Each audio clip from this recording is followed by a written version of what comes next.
নমস্কার বন্ধুরা, আজ শুরু হচ্ছে এক নতুন যাত্রা। দিল্লির ব্যস্ততা কাটিয়ে এখন আমি বেরিয়ে পড়লাম হায়দ্রাবাদের উদ্দেশ্যে। মাঝপথে কিছুক্ষণের বিরতি রাজকীয় শহর হায়দ্রাবাদে।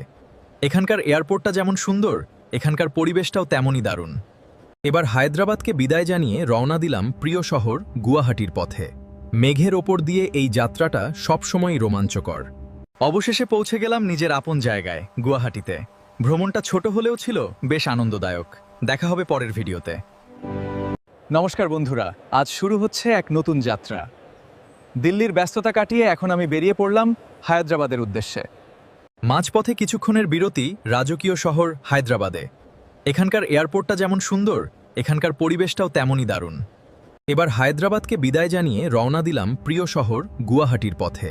মেঘের ওপর দিয়ে এই যাত্রাটা সবসময়ই রোমাঞ্চকর। অবশেষে পৌঁছে গেলাম নিজের আপন জায়গায়, গুয়াহাটিতে। ভ্রমণটা ছোট হলেও ছিল বেশ আনন্দদায়ক। দেখা হবে পরের ভিডিওতে।